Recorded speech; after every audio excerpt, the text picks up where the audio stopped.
Well, it's been a tough week. 1 week ago today, the city of Independence lost one of its own police officers, and they've been reeling ever since, but trying to stay strong. Officer Cody Allen died 1 week ago today, along with Drexel Mack, one of the civil process servers who was involved with this eviction gone tragically wrong in Independence. The Independence Police Chief, Adam Dustman, is in our studios this morning.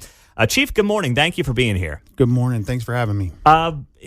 Just take us through. You and I haven't spoken, obviously, since everything took place last Thursday. What have the last 7 days been like for you and the Independence Police Department?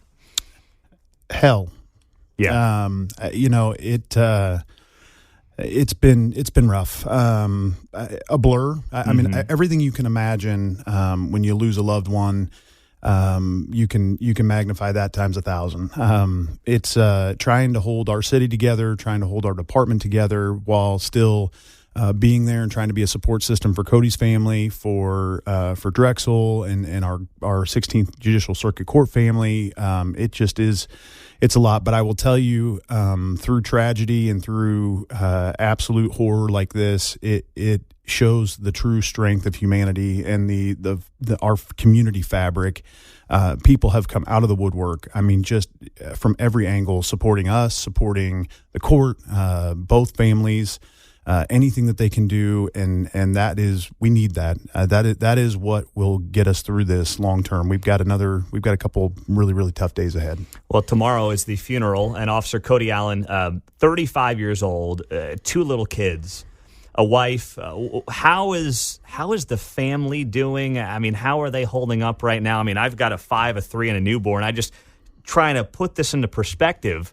That family, I just can't imagine what they are going through right now. How are they doing? They are incredibly strong. As you can imagine, just devastated, as any of us would be. As a father of 2 small ones myself, 9 and 7, this hits hard for me on so many levels. One of the things that you never get prepared for as a chief, and you take that responsibility seriously, is my ultimate job is to make sure that everybody that comes in and serves under me goes home at the end of the day. And Thursday, I failed in that mission. But I know that when that happens, you gotta pick up and put one foot in front of the other, and that is exactly what we've done. That family has we've honored them, and we will continue to honor and support them. I implore, beg, and plead with this community that is so supportive to reach out, and if you are able. There's a fund, the Cody Allen Family Fund, through Answering the Call. I don't want to forget about Drexel Mack as well. There's a GoFundMe page through that. So please keep his family and him in your thoughts and prayers as well. But they're gonna need a lot of support. They are incredible. They are strong, incredibly strong. And those kids are the cutest kids in the world. I would expect nothing less with Cody. They are, spitting images of both of them, and true representatives of the spirit of both he and his wife. They are incredible.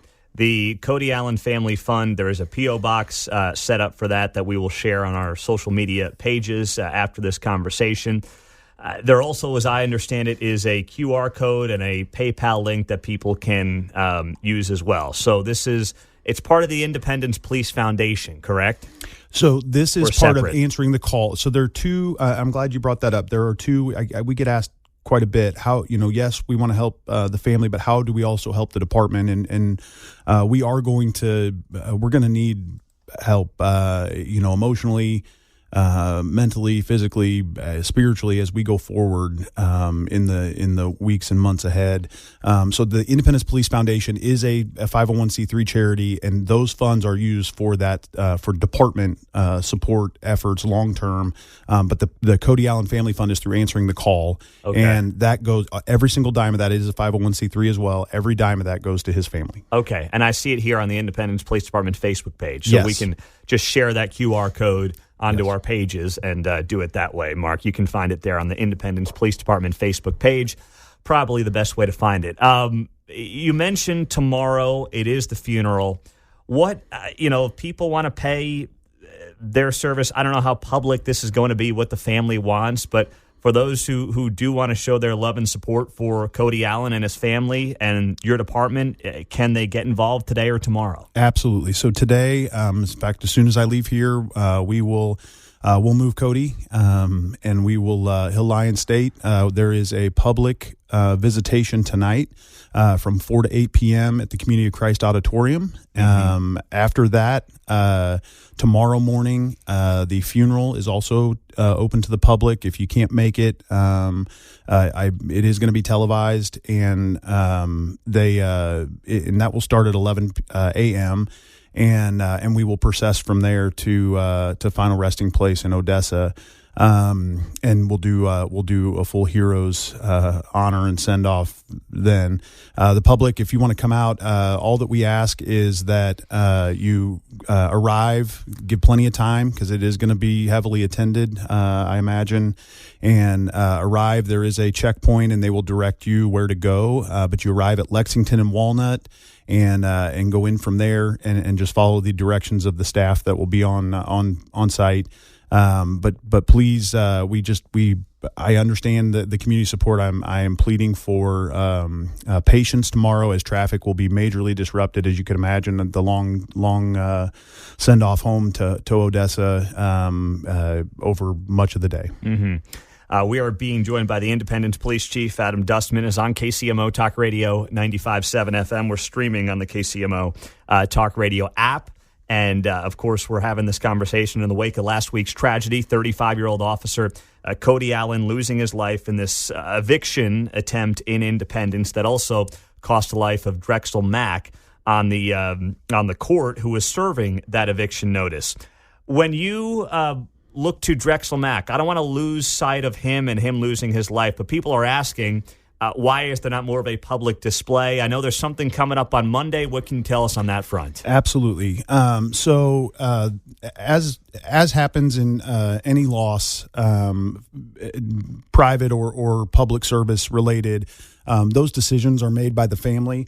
Excuse me. And so that's why you haven't seen that. It's his family's wishes, even through this. Cody's the first thing I told them on Thursday was, I will get you through this. We will get you through this. Mm-hmm. And then the second thing I told him was Cody will be afforded every honor that possibly could be afforded. We will move heaven and earth to do that, but we will not do anything that you do not want us to do. That is our driving force, just like it would be in any show of respect for any family. So Drexel Mack, there is a memorial service. The 16th Judicial Circuit Court is holding that on Monday. It will be outside of the downtown Jackson County Courthouse at 11 a.m. and we will be there, and along with our brothers and sisters at KCPD to show our love and support for Drexel Mack and his family. And the public is invited to that as well. And I know that there's some media or at least some announcement of that on the 16th Judicial Circuit Court of Jackson County. So yes, please keep him and his family in your thoughts and prayers. But we'll have a chance to pay our respects to him on Monday. Adam Dustman, the Independence Police Chief, is on KCMO after they lost 35-year-old officer Cody Allen last week. And I don't want to call it routine because nothing in policing is routine, but it was an eviction that was being handled in Independence that led to the loss of life for Drexel Mack with the courts, and then 35-year-old officer Cody Allen, who leaves behind two little kids and a wife.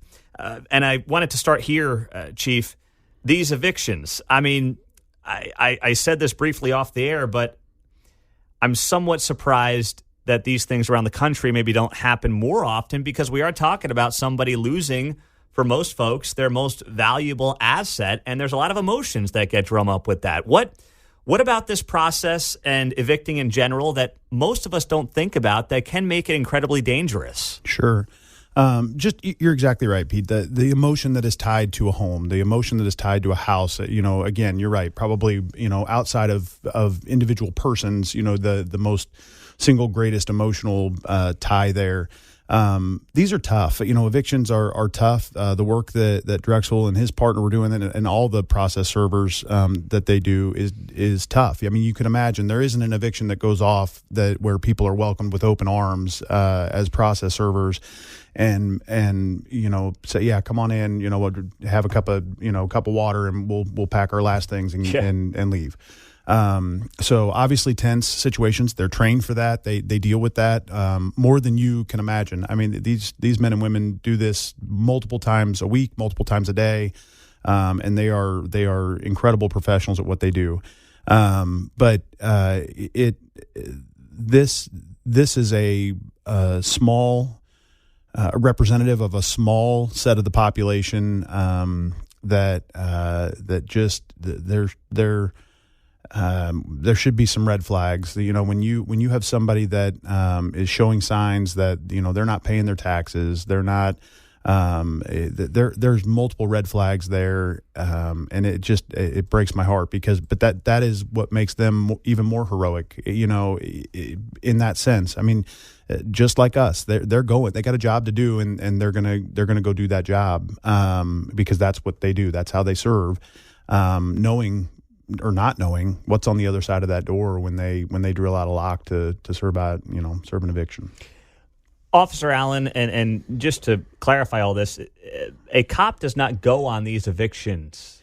Do they or no? No, it varies by jurisdiction. So what we call that is it's in our profession, it's called the standby to prevent violence, standby to prevent a disturbance. Mm-hmm. And so we do not do that as a routine call.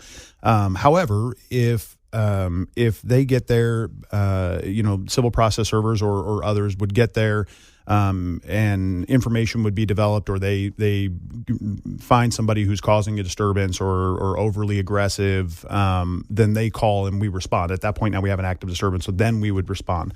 In this instance, we received the call of shots fired, and our three officers did exactly what they do, led by Cody. And without any hesitation or consideration for his own life, he saw Mac down and he went in to go rescue him and ultimately gave his life trying to save Drexel.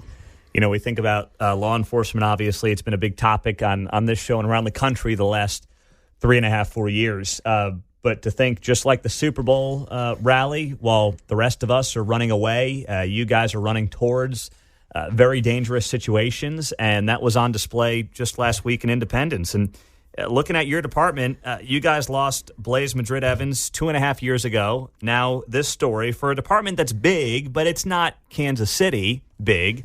You guys are down about 30 officers or 30 employees from where you want to be, about 330. You're at 300. What's the makeup right now of the Independence Police Department? How are you as a leader trying to get through all of this and lead everybody through all this after you lose a second officer in 2.5 years? Yeah, it's tough. It's definitely not about me. Our strength is derived from our community, our dedication, and our drive to make this community the safest that it can possibly be. And I will tell you that the men and women of the Independence, Missouri Police Department are proud, and that makes this all the more tough. But they are incredible. The amount of strength that they derive from one another and from our brothers and sisters in blue, the fire department, all emergency services. It's nothing short of miraculous. And they, I don't know. I was asked last week, Pete, how much loss can one department take? How much loss can one community take? And I certainly don't have that answer. But, man, I pray that we've had our fill. Mm-hmm. Yeah, we all do. When you look at how you recruit, when you're in the headlines for stuff like this, for tragedies like this, what do you guys do to try to say, hey, let's keep morale high, but also let's make sure we're still trying to get people in here? And I got to imagine you Google Independence, Missouri Police Department right now, you're going to see Officer Allen's story. You're going to see Officer Madrid Evans' story. That's what you're going to see, and you guys have to figure out a way around that, right? So that's a tough question, but yes, I will tell you that just yesterday morning, and I'm going to harken back to the incredible men and women that we have. And I was met when I arrived at work yesterday by an officer that we recently acquired from another department. Came up, I gave him a big hug, just checking on him, seeing how, and he said, I want you to know, and he's one of several from departments that we've had. And he said, I've checked on all of them. We could not be more proud to serve this department and be working for a department that actually cares about us. That is, that when you talk about me, the only piece of this, because it is not me at all, but the only piece of this that I have to give and to give of myself is to lead this department through and let them know that we do. I care about them. This community cares about them, and we will go out and we will continue to serve and protect this community. And if you want to do police work, as dangerous and sometimes horrible as this job can be, there is no better place and no finer police department in this country than the Independence, Missouri Police Department. We'll end the conversation on Officer Allen and something you said that just triggered my memory about how he was in the private sector. He was in law enforcement. Where was he? Down south? He was in Grandview. Grandview, okay. Yep. And then he came to us. Then he went to work for Evergy. Yes. And then came back. So what you guys do, I mean, it's almost in your DNA to serve. What you guys get, whether it's emotionally, personally, what you draw out of this job, for most of us, can't understand it. I mean, what is that feeling for a guy who literally said, this private sector stuff is kind of boring. I'm going back to serve. I'm going back to put my life on the line with 2 little kids at home. What is in your DNA that makes that the case? Community service, again, pride, drive, high drive, making a difference, having that chance every day to make a life-changing impact on the community that you serve, and have profound impact on people's lives, and help make this world a better place. I mean, that's what it is. It's heart. At its core, it's heart. And Cody believed that. He missed it. He told his dad that several times that he missed it, and he said, I'm a cop. That's what I know how to do. I got to go back and do it. Well, God willing, the last few years will not deter millions of young Americans from wanting to be cops and wanting to serve, because without you guys, obviously, things will only get worse. So thank you so much, Chief Adam Dustman, for being here from Independence. And we're praying for you guys all week long. And for folks who want to be involved today and tomorrow, can they go to your website to find all the information? Absolutely. Website, social media, all of that. And we'll share a lot of that on our pages as well. He is the Independence Police Chief, Adam Dustman, during a tough time in the wake of the loss of Officer Cody Allen and Drexel Mack from the courts just last week, 1 week ago today.